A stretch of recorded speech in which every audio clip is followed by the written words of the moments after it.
Hello, secret school group. We're going to read chapter 11 today.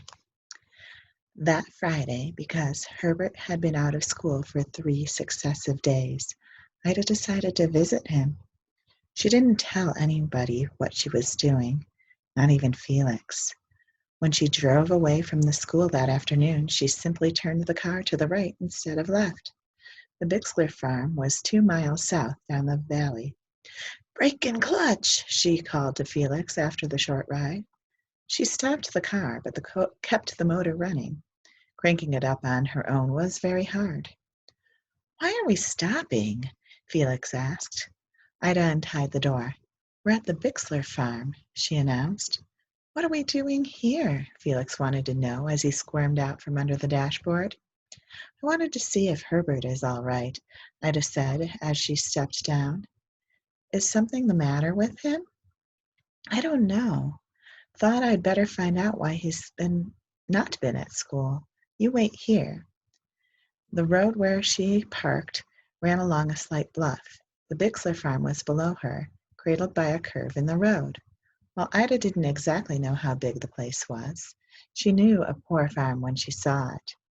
There was one small house, its wooden sides gray with weather and remnants of red paint. Not far from the dilapidated porch was a rusty truck. It had no wheels and seemed to be permanently mired into the ground. There were 2 other pieces of farm equipment, both quite rusty. The remains of a child's swing hung from a cottonwood tree, its 2 frayed rope strands dangling. Some 30 yards from the house was the barn. It was fairly large, but its main doors were lopsided and from all appearances permanently open. Over the doorway hung the bleached skull of an elk, its white antlers extended like long fingers of ice. In the small corral in front of the barn stood a horse. A leggy young colt hovered close by, the only new thing in sight. Herbert was not to be seen, for that matter, nor was any other human. There was a sense of disorder about the farm, surely not the way Ida's father ran things. Ida wondered if it was a good idea for her to even be here. As she hesitated, a man strolled out of the barn. Ida recognized him immediately as Herbert's father, Mr. Bixler. He wore rubber boots, rather dirty clothing, and a straw Western-style hat on his head. His face, what she could see of it, was hidden by a shaggy gray mustache. "Howdy," he called, looking up to where Ida stood. He touched his hand to the brim of his hat in a gesture of polite greeting, even as he poked the pitchfork tines into the earth and leaned on it. "Can I help you, ma'am?"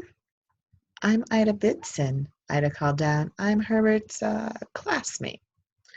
"Are you now?" "Yes, sir." "What's bringing you here?"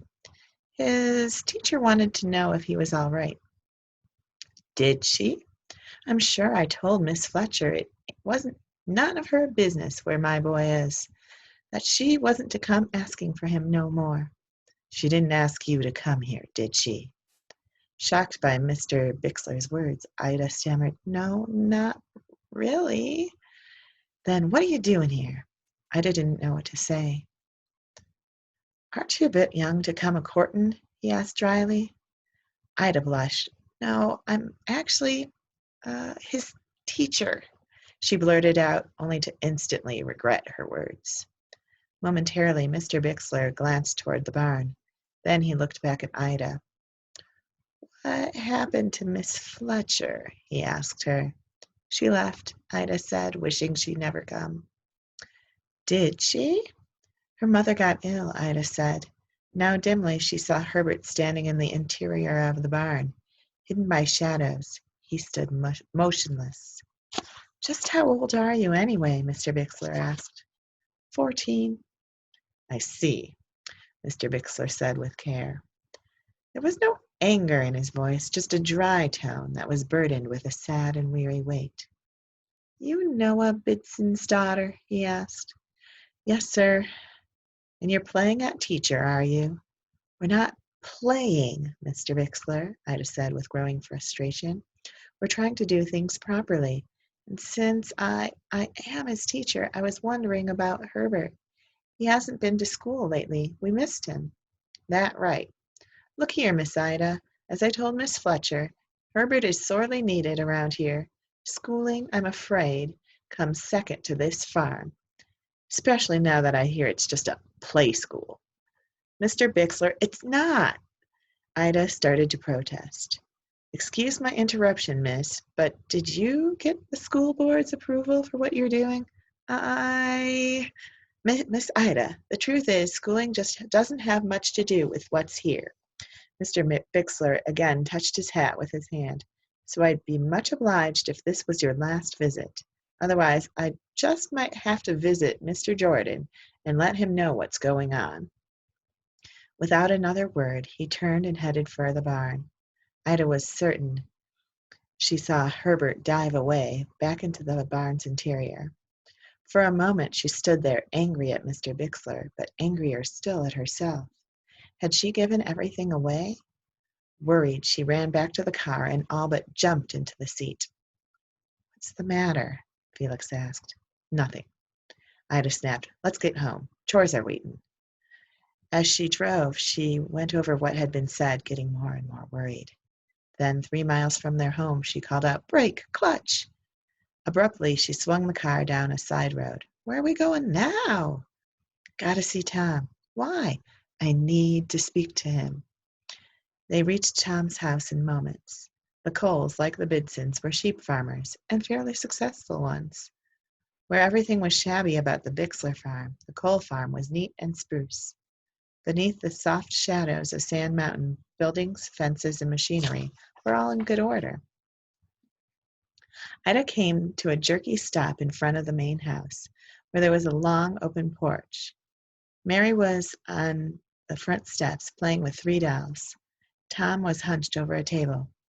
"Hey there," he called. There were streaks of black over his face. His hands were dirty. Ida let Felix out of the car, then climbed out herself. "I have to talk to you," she announced. "You Miss Bidson or Ida?" "Oh, Tom, please don't." "Come on up," he said with a grin. Felix, not waiting for an invitation, had already joined Mary on the steps. Ida stepped onto the porch. On the table was some kind of small machine. There were lots of dirty sheets of paper about. "What are you doing?" she asked. "Got me a little printing press," Tom said.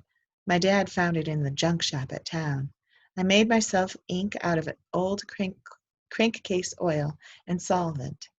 Got most of the letters, just not enough O's. And it only does one page at a time."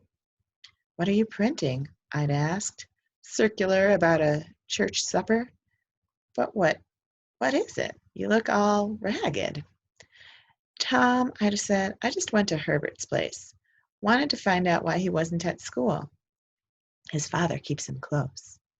"I know. Mr. Bixler didn't know what we were doing at school, and by mistake, I told him." "You did?" "Tom, he said he might talk to Mr. Jordan. Think he will?" "Don't know." "But if he does, what do you think will happen?" Tom considered the question, then with a shrug, he said, "Guess your guess is as good as mine." "You tell your folks?" "Some." "About me?"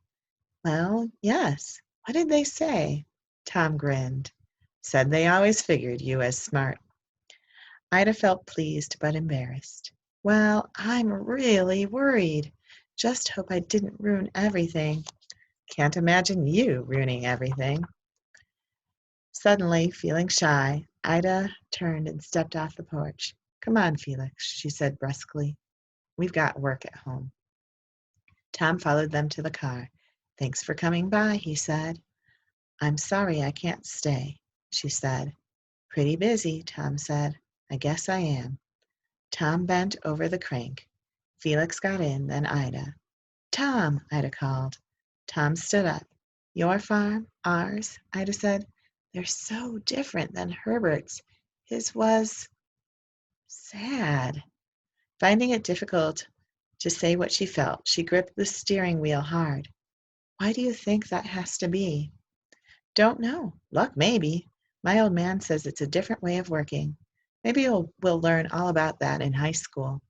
She shook her head. "I wish I knew." "Hey, Ida." "What?" Tom pushed the hair away from his forehead. "Just want you to understand we all know how hard you are working. Can't be easy." "Thank you," she said. "Felix, clutch." Tom gave the motor a crank a few turns. Ida adjusted the spark and throttle, then called, "Clutch and brake." "We going home now?" Felix asked as the car began to move. "Yes," Ida said, watching Tom's image grow smaller in the rear view mirror.